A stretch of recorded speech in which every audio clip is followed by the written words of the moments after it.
ইসলামী bank থেকে কিছু লোককে চাকরিচ্যুত করা হয়েছে, এই জন্য তারা মাঠে ঘাটে আন্দোলন করছে। তো চলুন আমরা দেখে আসি তারা কেন আন্দোলন করছে, তারা কেন আন্দোলন করেছে। আমরা যে ইসলামী ব্যাংকে যাই, আমাদের ইসলামী ব্যাংকে গেলে আমাদের বসার জায়গাটাও নাই। এই অমানবিক কাজগুলো আমাদের সাথে কেন করে? আমার কাছে আপনারা কেন আন্দোলন করছেন? এখন আপনারা যেটা জানেন যে আজকে এসালাম গ্রুপ ইসলামী ব্যাংকের সাথে যা করছে এটা কোনো মানবিক কাজ। এসালাম গ্রুপ কেটে একটু জামাত ইসলামের নাম লাগাই দিয়ে নেবেন, ঠিক আছে? আমাদের এই যে হাজার হাজার আমাদের মতো কর্মীদেরকে ওরা যে বাদ দিয়ে দিয়েছে, কিভাবে বাদ দিতে পারে? ঠিক মতো খাদি পাচ্ছি না, শুধু পাচ্ছি না, বসতে পাচ্ছি না, পায়খানায় যে বন্ধু আমরা বসে শান্তি পাচ্ছি না, কোনো কাজ এটা? আপনি বলেন আজকে আমাদের অবস্থা যা হয়ে যায়।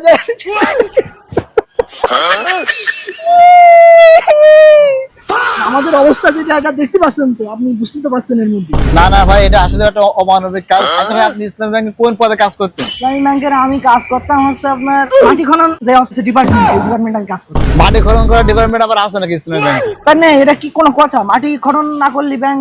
আজকে জীবনে প্রথমে শুনলাম যে ব্যাংকে মাটি খনন করার ডিপার্টমেন্ট আছে। আমি কি বলতে যাচ্ছেন আপনি? এই আপনার সাথে কোনো ইন্টারভিউ দেবো না, এই ওনার সাথে সাংবাদিক, আমি কিন্তু জানতাম অন্যায় অন্যায় অন্যায় অন্যায়। তাহলে প্রিয় দর্শক, আপনারা দেখতে পাচ্ছেন যে তারা কিরকম আন্দোলন করেছে আর কি জন্য আন্দোলন করেছে। নিজেরা জানেন না তারা কি জন্য আন্দোলন করেছে।